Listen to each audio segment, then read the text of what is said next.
Hey, welcome. I'm Chris Chase with the Western Flyer Foundation. Pretty awesome footage in that opening sequence. It was a friend of mine's boat here in the Puget Sound. That was a 4-cylinder Atlas Imperial diesel, very similar to the one that was in the Western Flyer in 1937.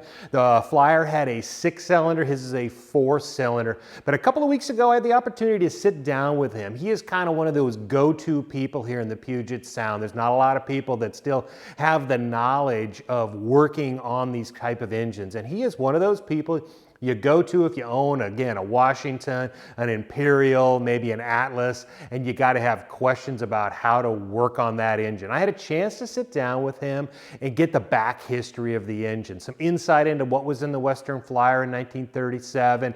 Again, a lot of the history of that type of engine from the early 20th century. I think you're really going to enjoy that. I coupled that together with what's going to be in the Western Flyer going forward. After a lot of different versions over the last few years, we finally settled on a main power plant engine for the Western Flyer. Horsepower range, all that stuff.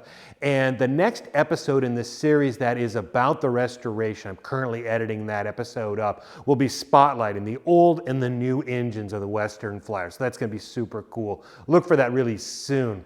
This is actually mainly a public service announcement. I wanted to kick off a new playlist on my channel. I kind of wanted to broaden the scope of the Western Flyer channel. You'll still have the restoration of the wood bow, which is super cool. Everybody enjoys that. But I wanted to kick off a new playlist. I guess I'm just calling it, stories, shorts, and outtakes of the Western Flyer. There's a ton of stuff that's been left on the editing room floor. Some of the guys and gals have said some insight, how they got into wood boats, some interesting stories that didn't feed into the particular episode. I wanted to go back and grab those. These are going to be like 2 or 3 minutes, maybe 4 minutes long. Not a lot of footage, B-roll on top of them.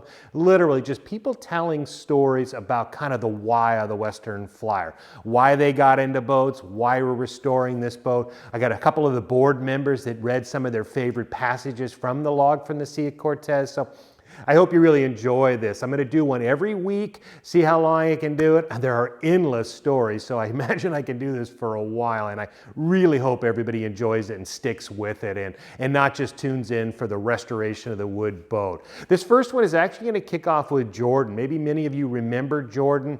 He was with the Western Flyer restoration from almost the very beginning. Had a lot to do with the hull reframing and the replanking of the boat. He has since left the restoration of the Western Flyer. He's actually left the Shipwrights Co-op. He's gone over to actually the old Shipwright Co-op building where Leo is and Pete Stein. Everybody must know who those guys are.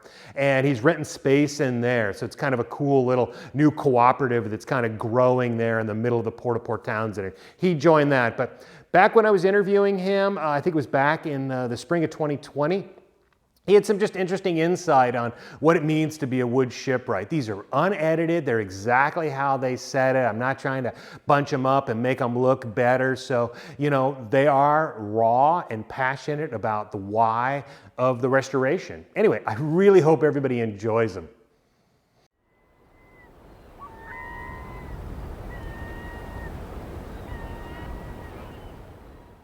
I don't think in my wildest imaginations I would have found a job that I was excited to go to daily. There's a lot of really special things about being a shipwright, seeing in real time your creations come to life, seeing you being able to create things that other people get to take out into the world and create their own experiences and adventures with, being able to help people maintain and keep a career, a lifestyle of commercial fishing through the generations. I think what's probably most remarkable to me, and was not really something I foresaw, but perhaps not every shipwright feels like this, but I truly feel like more than anything in my life, like I'm connected to this long lineage of people who made boats and went out on the water with them. People who, over millennia, honed their craft, developed skills and tools and knowledge that we're all benefactors of today. Yeah, like a lot of the time when I'm working on boats, you get these moments of reflection where you feel like, and you could feel like you're reaching out to the past. Yeah, like you're continuing in this long line of people who spent the majority of their life doing the exact same thing that you're doing, taking these beautiful forests and sustainably, hopefully, logging them and transforming those incredible trees that we have into these beautiful vessels.